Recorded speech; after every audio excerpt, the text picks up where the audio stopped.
The Pure Nutrition channel will help you follow a natural way to detoxify your body, alleviate the symptoms of aging, and protect you from the threat of serious diseases. This channel is dedicated exclusively to natural methods to improve your health and protect your organs. Subscribe to the Pure Nutrition channel now and start your journey to better health and well-being. The link to the channel is in the description below this video. Take care of yourself and be healthy. My life was never easy, but I never complained or blamed anyone. I was well aware that no one but me could solve my problems. Nevertheless, I enjoyed my life. My job was quite challenging and exhausting, yet I found fulfillment in it. I worked at a metallurgical plant, a massive complex where metal was melted and various metal structures were manufactured. I started at this plant as a humble assistant, carrying metal parts, arranging products in the warehouse, and performing other minor duties. Despite the tough nature of the job, the pay was good. When I had accumulated some money, I decided to take a break and go to the seaside. I had never been to the sea and wanted to spend my first earnings on pleasant experiences. As I started earning, I decided to celebrate. Since I had no one to go with, I went alone. The scenery was beautiful, azure coast, golden sand, and intoxicating cocktails. However, I felt lonely and longed for companionship. The beach was full of girls, but I couldn't seem to connect with anyone. I wasn't the favorite among the girls, and usually I wasn't bothered by that. But everything changed after an incident when I met Jessica. It was an unusual encounter on a hot, sunny day. I decided to swim and enjoy the water when I heard a girl scream. I saw her panic as she jerked and hit her head on a nearby buoy. Her body went limp, and her head disappeared under a wave. I quickly rushed to her aid. Being a good swimmer, I knew how to administer first aid. I pulled the girl ashore and started artificial respiration. She regained consciousness and began to cough up water. As I looked into her incredibly beautiful green eyes, I was struck to the core. She was very grateful to me for saving her. It turned out she was stung by a jellyfish. The girl was very frightened and panicked, seeing a whole swarm of these nasty creatures nearby. We started talking and became friends. We strolled along the beach and sat in seaside cafes in the evening. Her incredibly beautiful wavy dark hair gracefully fell on her delicate shoulders. Jessica attracted me more and more. I was delighted when I found out that she was from the same city as me. Our resort romance didn't end there. We continued to see each other and soon got married. Many years have passed since then, since we decided to legalize our marriage with Jessica. We had two wonderful children who had already grown up. We had a son, Jason, who was 27 years old, and a daughter, Mia, who was 24. Jason became an architect. He had excellent prospects for the future. He was already involved in designing large and complex structures, and he excelled at it. Mia became an interior designer. She created beautiful projects and successfully implemented them. Our children delighted us with their achievements. As for Jessica, she now worked in a huge plant nursery complex. She was excellent at it, managing a large number of people who grew and cared for plants. I was already a leader in my metallurgical production. We lived in a private house that I inherited from my parents. When my father passed away, we moved to take care of my mother. After some time, she also passed away. I expanded the house and did an excellent renovation, making it a great place to live. For a time, there were no special cases that caused distrust or disrupted the family. Jessica and I were close and always managed to overcome any difficulties, but it wasn't always like this. There was something peculiar about Jessica's recent change in behavior. She became more reserved, no longer interested in things that had captivated her before. Our communication became dry and distant, which was not the norm for us. However, I tried to fix it because I loved Jessica as much as ever. I arranged romantic evenings, gave gifts, and tried to be an attentive and caring husband. But Jessica still didn't open up to me. In any situation, our communication remained superficial. I didn't know what was happening, and it scared me because I was afraid of losing Jessica. I didn't think Jessica was cheating on me, but I began to suspect our neighbor Jake of flirting with my wife. Jake had recently become our neighbor, and I didn't like him. He was quite intrusive, liked to visit us often, criticized how I handled household chores, and gave a lot of advice. All of this irritated me, but I held back angry remarks at Jessica's request. She communicated well with him, quite friendly, even too much as it began to seem to me. One day, while looking for a shirt in my wardrobe, I found a stranger's shirt and then someone else's pants among the laundered clothes. I recognized them as Jake's. I was furious. "Jessica, what is this?" I asked with anger. "What's wrong, Brian?" She replied, "These aren't my things. Where did they come from? How can they not be yours?" "Let me see." "Yes, look. Do you have anything to tell me?" "What do you mean, Brian?" "These are Jake's things. Why the hell are they in my closet?" "Oh, right. I remember now. Jake must have left them here. Jake's washing machine broke, and he asked us to wash his clothes. I must not have given him everything back and accidentally put them in your things." "Accidentally? Why are you washing this annoying jerk's clothes?" "If something is broken for him, let him call a repairman instead of going around to neighbors with his dirty laundry." "Brian, calm down. Are you jealous of the neighbor again?" "Stop this nonsense. Jake is a good neighbor. He hasn't done anything wrong to you. Maybe you really like Jake so much that you decided to have some fun with him right in our home?" "Brian, stop it. This is complete nonsense, and you know it. I would never do such a thing. Calm your imagination. It's just unbelievable. I can't believe my ears. Then how do I explain your strange behavior? We stopped communicating normally. You've become as cold as steel towards me, although not so long ago, everything was fine. But as soon as this neighbor appeared, you changed so drastically. Brian, I have a difficult and responsible job. I'm just very tired, and at home, there's also your unfounded jealousy. Please spare me from your suspicions." I took those items and went straight to the neighbor. Jake opened the door with a wide smile, and I immediately landed a punch on his teeth. Jake fell and looked at me in horror. I pressed my knee against his throat and warned him not to show up on our doorstep again and to stop meddling with my wife. I told him that if I ever saw him on the doorstep of our house again, I would beat him on the spot. Then I threw Jake his things and left his house. The rage gradually subsided, but I believed I did the right thing. I was tired of watching this guy hover around my wife. As for what was happening between Jake and Jessica, I didn't bother investigating. I simply decided to radically solve this nagging problem. In reality, I didn't believe Jessica could cheat on me, especially not with this jerk. I spoke heatedly to Jessica about her infidelity, for which I later apologized. But concerning Jake, it was long overdue to put an end to his meddling in my affairs. However, Jessica didn't change for the better. She continued to be secretive, despite her constant attempts to pretend otherwise. I began to contemplate what was really happening. Perhaps she genuinely had a lover? But who could it be? Could it really be Jake? I wanted to knock some sense into him. With no one else to suspect, my thoughts circled back to the possibility of my own imagination running wild. Maybe something was happening, but it certainly wasn't infidelity. But another discovery left me highly agitated. I found a receipt for renting a private house outside the city. I knew this complex, it had many houses for rent. But why would Jessica do this? Who was she with, and what was she doing there? Jessica had been on business trips several times lately, connecting them with the opening of a new complex where her assistance was needed to establish operations. Perhaps it was all lies. And she was going to that house? I called the company, confirmed Jessica's details and the order number, and learned that Jessica had repeatedly used their services, renting a house for a day or a few days. This completely turned my mind upside down, but this time I decided not to say anything to Jessica. I wanted to catch her in the act, to observe, so Jessica embarked on another business trip. I calmly let her go and quickly got into the car as soon as Jessica left. She took a taxi and I followed closely behind. Unfortunately, to my great regret, I wasn't mistaken. We arrived at that house. Interesting business trip you've got. Well, I'll arrange something for you, scoundrel, I thought. As soon as the taxi left, I headed towards the house. It was a secluded place surrounded by trees, away from other houses. The lighting here was also scarce. There were no people around, and it was already late in the evening, as we had traveled here for quite some time.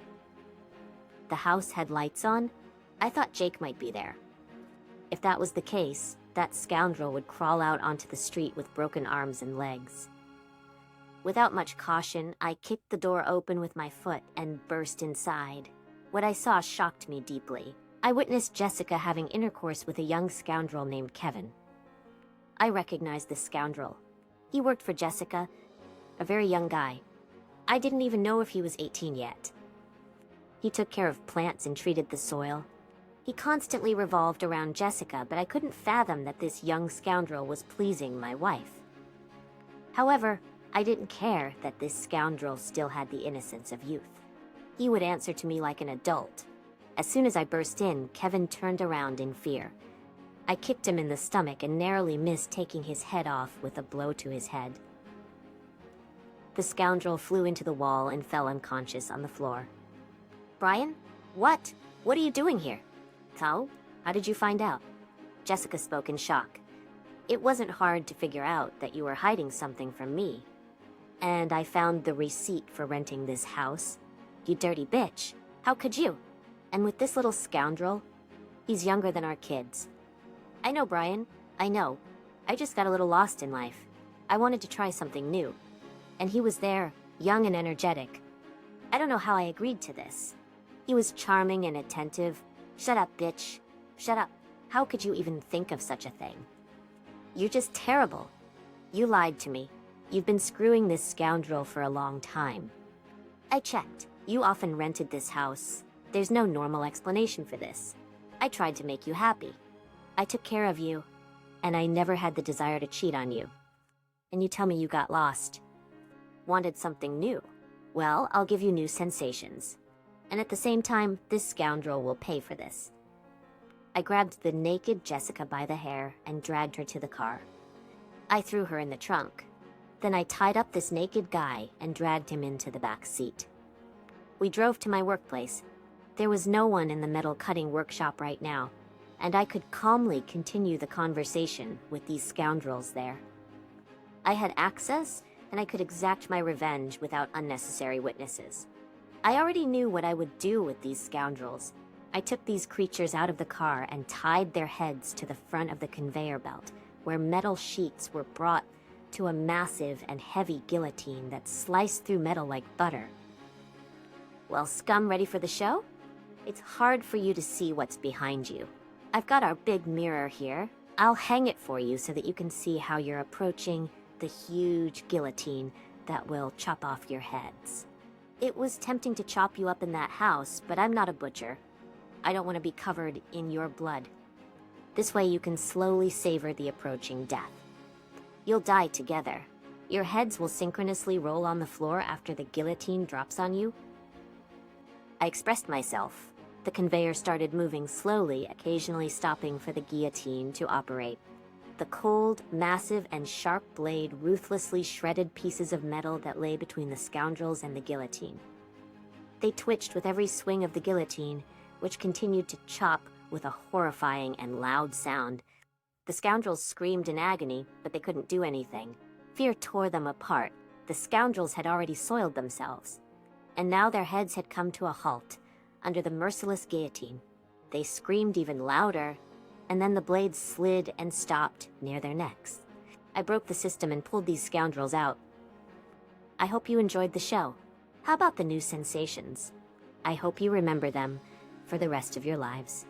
I'll let you go, but I advise you to take this chance. I won't give you another one, and I'll definitely chop you into pieces. So don't cross my path again. And now get out of here. These creatures with dirty, naked behinds ran away, and I remained with bitterness inside. It was hard for me to accept this bitter truth and realize what had happened. It hurt, and I felt lonely, but I wasn't going to forgive Jessica. Difficult court proceedings awaited me in the divorce.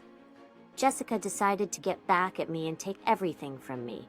Her lawyers worked diligently to seize as much property as possible. I wasn't going to deal with her again. I just wanted this nightmare to end and this creature to finally leave my life. But soon, an unfortunate accident occurred in the greenhouse where Jessica grew plants at work. Defective and highly toxic pesticides were used. Many people suffered there, but Jessica and her lover suffered the most as they spent the most time there. Other employees had less severe poisoning, and they were able to be treated, but Jessica and her lover died in the hospital. I wasn't happy about it, but I didn't pity them. I just tried to move on. Legal proceedings ceased, leaving me in peace. I tried to forget all of the horror, but it was quite difficult. I reconciled with my neighbor. First I apologized, and then he apologized for his behavior. He moved here to escape his past, as his wife had left him and cheated on him, leaving him feeling lonely. He had no friends here, and he tried to make some, but after everything that happened to him, he felt bad and behaved strangely. He perfectly understood my feelings and didn't hold a grudge against me, so we buried the hatchet. I slowly returned to normal life, but I wasn't destined to stay alone. I met Darla at a new cafe that opened near my house. I enjoyed going there after work for a cup of coffee. One day, I sat at my favorite table, and they immediately brought me a cup of coffee as a compliment. It turned out that the owner of this cafe, Darla, treated me. She later joined me at the table, and we got acquainted. It had been a long time since I felt so comfortable talking to someone. Darla was a vibrant woman. Our communication continued, and I grew to like her more. At first, there was nothing serious between us. We just talked in our free time. But then it turned into something more. I learned that Darla also had a difficult life situation. Her husband had abused her and cheated on her, making their breakup very difficult. But after many years, Darla realized that she couldn't be alone anymore, and she wanted to change her life. She moved here, opened this cafe, and then took a risk to get to know me, and we managed to bring each other happiness. Beautiful and bright relationships formed between us, and now we enjoy life together, pushing the horrible memories from the past out of our minds. Story 2. I have two Amandas who are both 27 for 2 years. Both Amanda and I grew up in a small town where everyone knew each other, and most folks attended the same local church. When I was 10 years old, my family moved to that town, and we started going to the same church as Amanda's parents. We were basically raised there. A couple of years ago, I graduated from college and decided to return to my hometown. I was already accustomed to the calm, quiet, and simple life there, and that's when Amanda and I began dating. I had secretly admired her for years, and finally, the chance came for us to be together. We fell deeply in love and got married after a year of dating. Our wedding was a small affair, and both the church and our parents were delighted with our union. They even chipped in to support our modest wedding. Now, the interesting thing is that Amanda and I chose not to be intimate before our wedding. She insisted that we should wait until our wedding night, and despite my attempts to persuade her otherwise, I eventually agreed. While I had become less involved with the church, Amanda remained fully devoted. She attended all the church programs, meetings, and events. She was even part of the evangelism team, and every weekend she went out with them to pray and spread the word. During our courtship, we limited ourselves to kissing, and she never agreed to spend the night at my place. She believed in saving herself for our wedding night, as she considered it against God's wishes to be intimate before marriage. Throughout the time I waited for Amanda and me to tie the knot and finally be together physically, I believed she was a virgin. She never disclosed otherwise, so I naturally assumed she was. It was only on our wedding night that I discovered she wasn't. She confessed that she had been intimate with her previous boyfriends, but had chosen to change her ways. It took me some time to overcome the disappointment, and I tried my best not to let it affect our new marriage. Apart from discovering that she had previous relationships which she hadn't shared with me, Amanda was a loving partner. She treated me with respect and kindness. Her presence had a comforting and lively vibe, and she warmly welcomed both acquaintances and strangers. My job involved working as a driver for a logistics company, while Amanda chose to be a stay-at-home wife so she could dedicate more time to her religious activities. Despite my modest income, I did my best to make ends meet. Aside from my earnings, Amanda received a stipend from the church for her charitable work, which she used to cover her personal expenses. After our marriage, I anticipated that Amanda's commitment to the church might diminish, allowing us to focus more on building our family. I didn't mind her staying at home, but I expected that we would have quality time together. However, that didn't happen. She attended church almost daily, either for midweek services, departmental meetings, evangelism, or other church-related activities. Frequently, this meant we couldn't spend quality time together because she was out at church almost every evening. When she returned home in the evenings, she would simply have dinner and head to bed. On weekends, Amanda left the house in the morning for various meetings, charity events, or other church commitments. She would return briefly in the afternoon before going out again and returning late at night. I expressed my concerns about her excessive involvement in the church and the lack of time we spent together. However, her response was always the same. I should have understood what I was getting into when I proposed to her. This was her consistent reply, and she would leave whenever she said it. My complaints often escalated into arguments, leading to periods of silence between us, lasting 2 to 3 days. Before our marriage, we discussed the topic of having children and agreed to wait at least a year after getting married before starting a family. We felt that given our somewhat distant relationship during our dating phase, the first year of marriage would be a valuable opportunity to strengthen our connection. However, this plan didn't unfold as expected. Within that first year, Amanda underwent a significant transformation. She seemed like a completely different person from the woman I had known before. The Amanda I knew during our dating period was a different person, and this wasn't what I had envisioned for our married life. Our main source of contention revolved around her unwavering commitment to attending church, which created a divide in our marriage. Despite my repeated complaints, she remained steadfast in her church activities. Due to the nature of my job, I couldn't accompany her to midweek services and other church programs. Even when I had the opportunity, I preferred to spend my time differently. Whenever I voiced my concerns, she portrayed me as if I were against her faith, which wasn't the case. I was simply trying to convey the importance of balancing her religious commitments with our relationship. After a year had passed and we still hadn't started a family, I broached the subject with her. However, she didn't seem interested in discussing it. She straightforwardly told me that she was preoccupied with her religious duties, implying that I should support her rather than focusing on having children.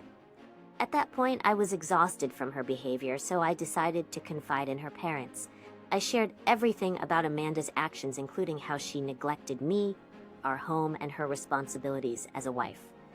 When her parents heard about her actions, they were taken aback by her behavior.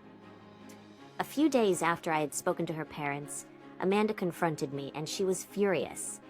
She went as far as insulting me and using hurtful names. After I reported her actions to her parents, reflecting on this story now, I regret not walking away when her behavior and neglect first began. I pondered that choice many times, but due to my love for her, I chose to overlook her mistreatment, brushed aside her neglect, and persisted in trying to salvage our relationship. Despite Amanda's shifting demeanor and her prioritization of her religious duties over our relationship, I still held a deep affection for her and continued to treat her with love. I took on most of the household chores because she was rarely present to tend to our home. I handled cooking, laundry, grocery shopping, and all other domestic responsibilities. We continued in this manner for another year, until she became pregnant. At the end of the second year, Amanda's announcement of her pregnancy brought me immense joy. I knew that as her pregnancy progressed, she would reduce her church attendance, and that's precisely what occurred. In the early stages of her pregnancy, she remained active in attending church, but by her second trimester, she started staying home. One of the reasons for her reduced church attendance was her pregnancy's complications, which prompted her doctor to advise against strenuous activities. With Amanda no longer able to attend church activities regularly, her fellow church members began visiting her instead. They would visit as a group on some days, while individual members would visit on other days. Almost every time they came to see Amanda, they brought gifts, fruits, and other items to satisfy her cravings. Their outpouring of love and concern didn't surprise me, given Amanda's situation. Amanda's unwavering dedication to her church was well known. Many families had known her since childhood and treated her like their own daughter. In addition to regular church member visits, our church pastor also came to our house every week. He was the one who brought fruits and other items for Amanda. I noticed that whenever our church pastor visited, Amanda would have a radiant and excited expression on her face. Although I didn't think much of it at the time, I would often come home from work in the evening to find his car parked in our driveway. Sometimes I would leave them at home while I ran errands or took care of things outside. I didn't think much of it because he was our pastor, and I trusted that Amanda wouldn't engage in anything that went against our faith. Our pastor continued to visit our home for weeks, regularly bringing items for Amanda. I maintained my job as a driver for a logistics company and took on an evening side job. With Amanda's pregnancy, there were increased demands and changes at home. I had to be extremely supportive and attend to her needs even on sleepless nights. It took a toll on me, but I knew it was essential for her to get enough rest. During our pastor's visits, one noticeable thing was the substantial amount of money he would give Amanda. When this happened repeatedly, I started questioning Amanda. It didn't sit right with me that her pastor was giving her such a significant sum of money each week. Amanda initially brushed it off, saying he was just being generous and helping her as he would anyone else. However, after several arguments, she promised to stop accepting money from him. I wanted to believe her explanation about the pastor helping her like he would anyone else. But I had an uneasy feeling about it. As the pastor's visits continued, I grew increasingly uncomfortable. Their relationship seemed to be growing closer, and I suspected they were discussing matters behind my back. I distinctly remember one afternoon when the pastor visited and I offered to make fresh juice for him. I left them in the living room and overheard them whispering about something from the hallway. However, as soon as I entered the living room, they pretended to engage in normal conversation at regular volumes. On another occasion, when I got back home from work, our pastor promptly left upon my arrival. It felt awkward, and my instincts kept signaling that something was amiss. Amanda's behavior that evening after our pastor's departure only served to confirm my suspicions. I initially thought I could easily dismiss these suspicions, but every time I observed Amanda and our pastor together, those doubts resurfaced. Moreover, due to my complaints about the amount of money Amanda received from our pastor, she stopped informing me about it and started concealing it. I wouldn't have been aware that she was still receiving money from him if I hadn't decided to tidy up one of our clothing drawers one day. Upon stumbling upon the stash of money, I was taken aback. I also felt disappointed that Amanda had been keeping this information from me. She had led me to believe she had stopped accepting money from our pastor. Initially, I contemplated confronting her regarding the money, but I recognized that it might jeopardize my chances of uncovering the truth about their relationship. I had witnessed our pastor praying for her and the baby on numerous occasions, and she claimed that was the primary reason for his frequent visits to our home. I wanted to capture our impending conversation, so I discreetly activated my phone's camera. I couldn't believe what I saw. It was far worse than I ever expected. I'll admit I was unsure how to react, but when I heard Amanda moaning in pleasure, it drove me mad. My anger surged, and I forcefully opened the door and confronted our pastor.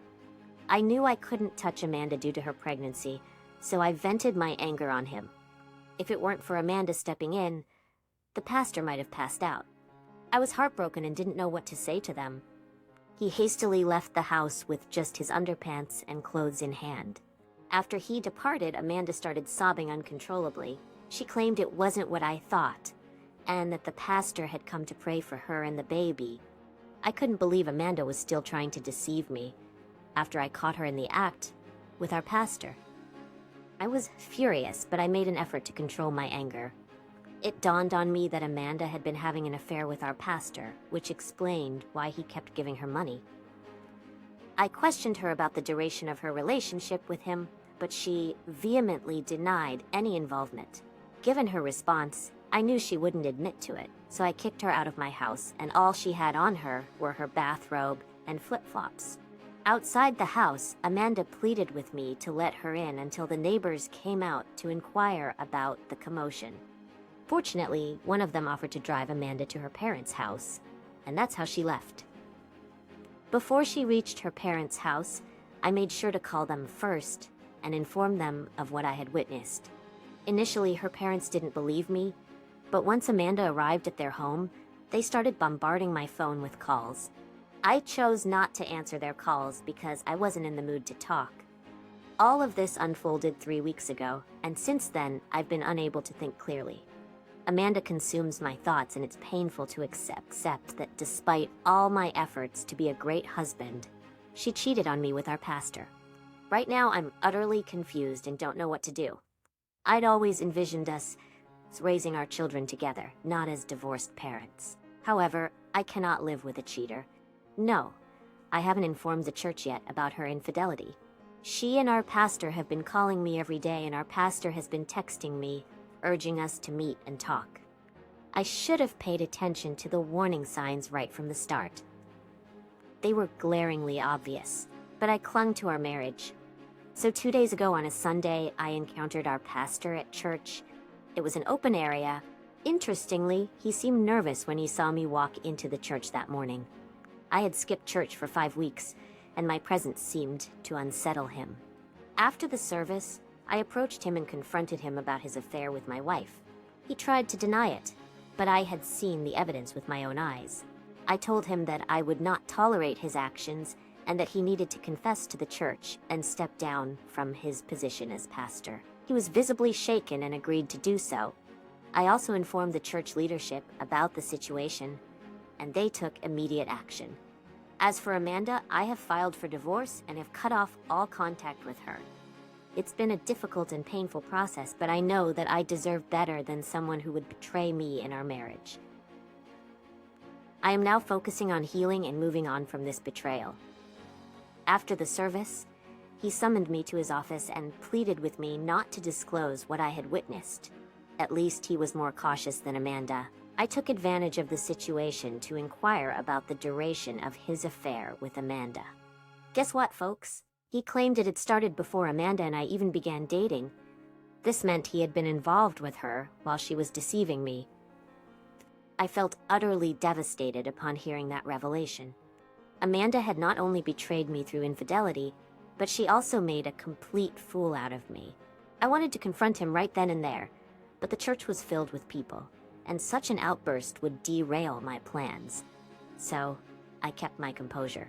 I had expected to see Amanda at church too, but she was conspicuously absent. Even her parents didn't attend. Prior to catching Amanda and our pastor, I had heard rumors about our pastor's involvement with young girls in the church, but no one had the courage to confront him about it. At that point, I didn't need to inquire whether he had been misusing church funds, because it was apparent. The church collected weekly donations, and I suspected he used the money for his own purposes. After our pastor implored me not to expose his affair with Amanda, I proposed a condition for my silence. He had to confess to the entire congregation that he had been misappropriating church funds for his personal needs. I wanted to impart a lesson, and surprisingly, he consented. He agreed to make the announcement the following Sunday and seek forgiveness from the church. I had a gut feeling that he wasn't being truthful. He wouldn't agree to humiliate himself like that unless he had some hidden agenda. Just yesterday, Amanda reached out using a different phone number.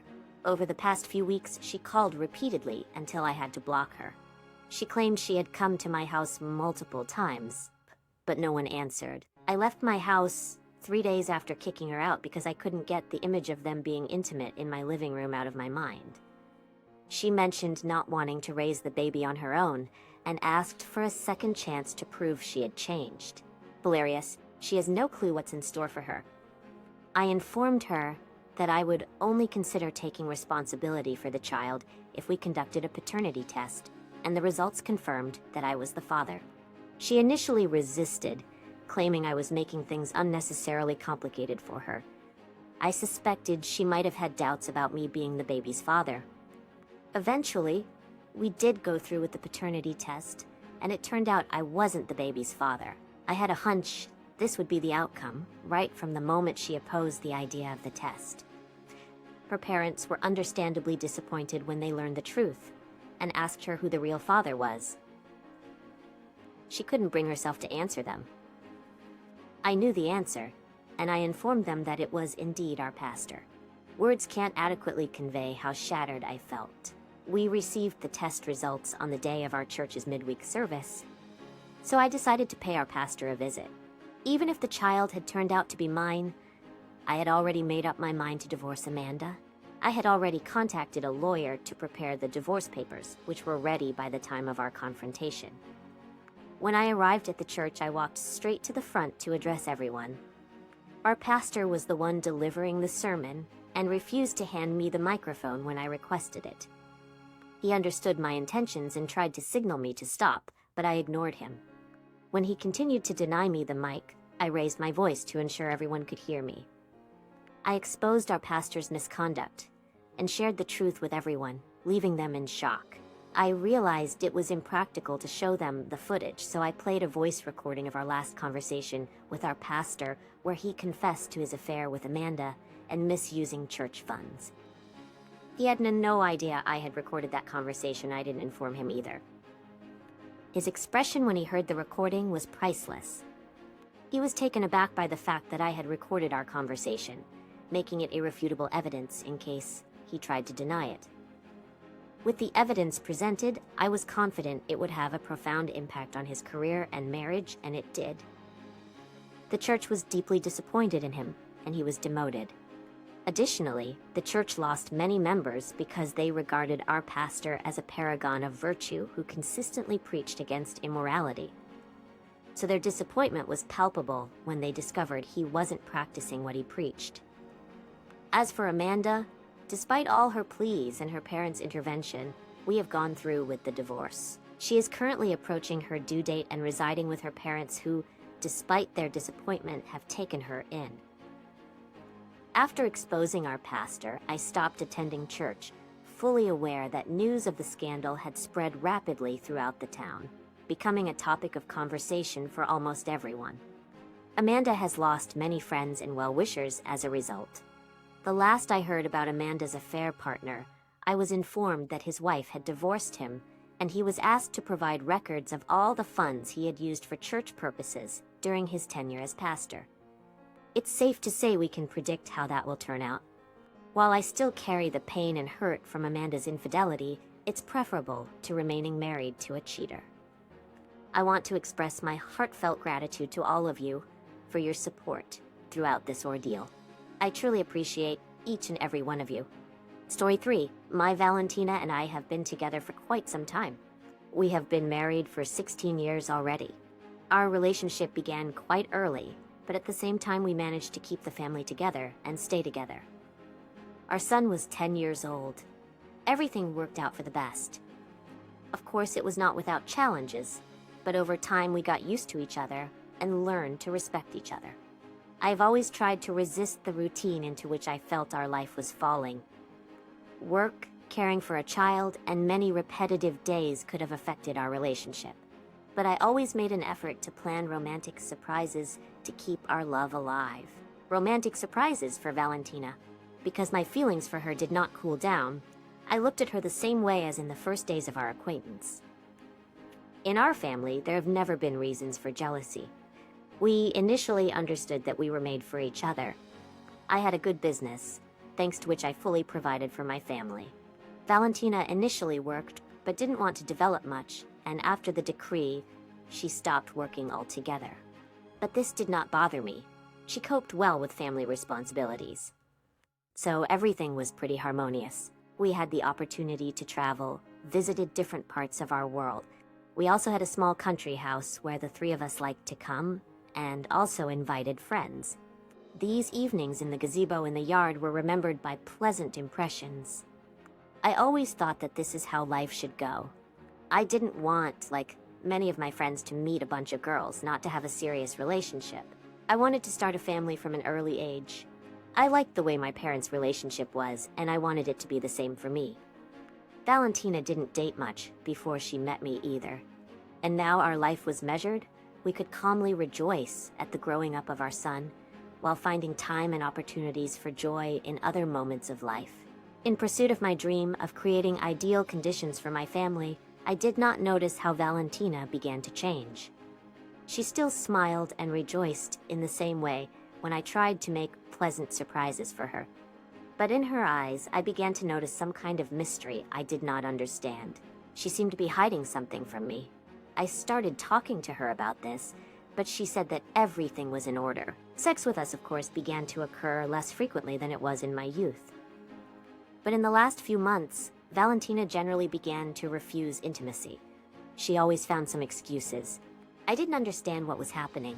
When our son grew up a little, Valentina increasingly left him at home with a nanny, and she herself went out for a walk somewhere.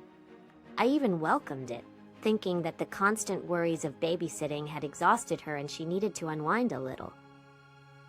And I was often too busy with work to keep her company. One evening, Valentina went to meet her girlfriends.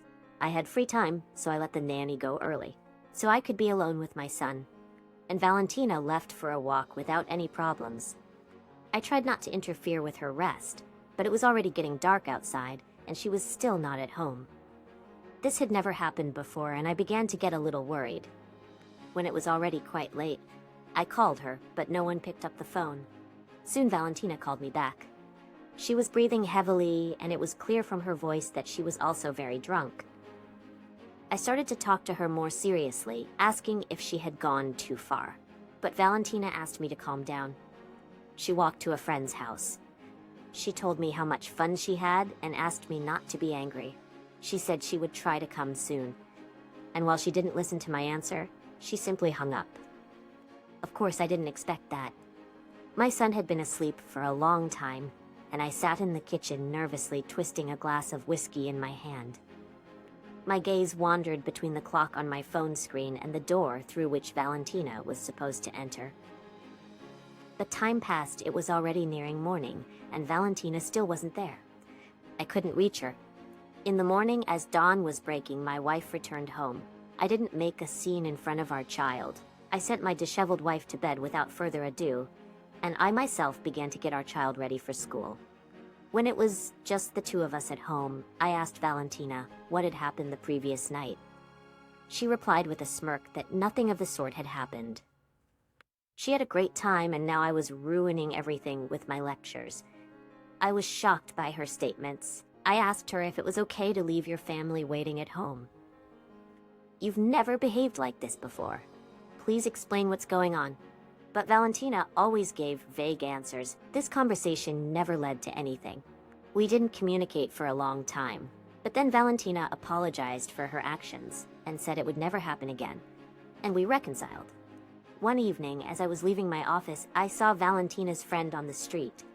I approached her and wanted to tell her that they were no longer teenagers and shouldn't behave like this because my friend also had a family and children. She looked at me with a confused expression. It turns out she wasn't with Valentina that evening, and she and her friends hadn't seen her in a long time. I apologized and went to my car, completely confused about what was going on. This news completely threw me off. I drove and tried to understand what was happening, who she was with that evening, and where she went if she didn't see her friends. All of this gave me very unpleasant thoughts. I didn't jump to conclusions. I only knew one thing: Valentina was deceiving me, but for what purpose? I didn't ask Valentina again. I didn't see the point. I would have lied about something else. So I decided to follow her. That evening, Valentina said she was going for a walk. I said it was no problem and that I would stay home with our son. He went to another room, and I called the nanny who lived nearby. She was free that evening and could watch our child. I told Valentina that I would also take a walk with our son. We quickly got ready, and I left our child with the nanny for a while. I returned home and waited for Valentina to come out. Soon my wife left the house. She was dressed very provocatively, and it didn't seem like a normal outing. She got into her car and drove away. I followed her in my car. She stopped a couple of blocks away. A young guy ran up to the car, got into the car with her, and they drove on. I felt anger begin to boil within me. We went out of town, and I understood that today Valentina would not be in a hurry to go home. And to my great surprise, we drove up to our favorite country house, to a place where so many happy times had been spent, and now all these memories were clouded by her incomprehensible trip here with this brat. Soon they stopped, got out of the car and went to the house. I followed them. Soon I heard something start to happen inside. I broke into the house and saw how my wife was lying on the table with her legs apart, and this jerk was diligently satisfying her. He jumped frightened into the corner of the room. Valentina bashfully began to cover herself. I just didn't have the words. I walked up to the guy, crumpled his cheap shirt in my fists, and lifted him up against the wall.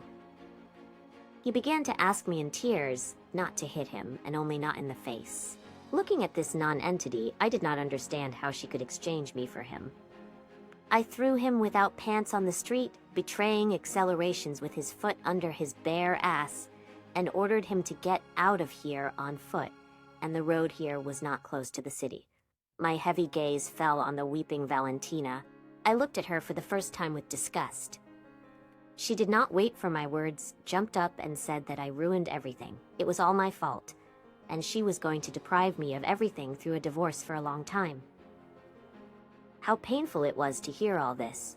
I just could not believe my ears.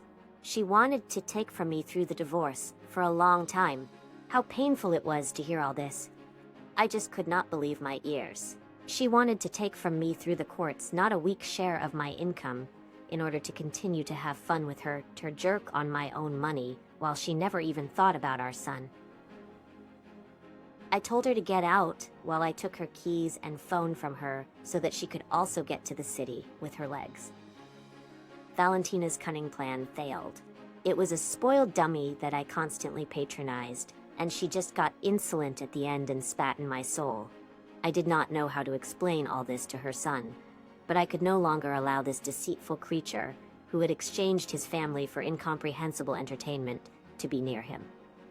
If she had not been so brazen and continued to more carefully hide her secret life from me, then she might have been able to circle me around her finger. But now I knew everything, and also took several measures. I blocked all Valentina's cards. She never used cash, and I was sure that she didn't leave anything here either. Therefore now she had no means of subsistence, not to mention the trial. At the court session she smiled impudently, hoping that, according to the law, she would receive a large sum of money. But her face changed dramatically when the law was on my side. I hired a private detective and a good lawyer. Enough evidence was provided of both her infidelity and her inability to raise our son. I was not so careless in my youth. We had a marriage contract in which there was a clause that in the event of infidelity and in the event of a possible divorce, she would not receive a penny. This contract has never been taken seriously. It was never taken seriously, and its interpretation has already been forgotten. But now it was the right thing to do. I left this traitor with nothing, and now she can experience the joys of independent life. I continued to raise my son and started a new life free from deceitful creatures.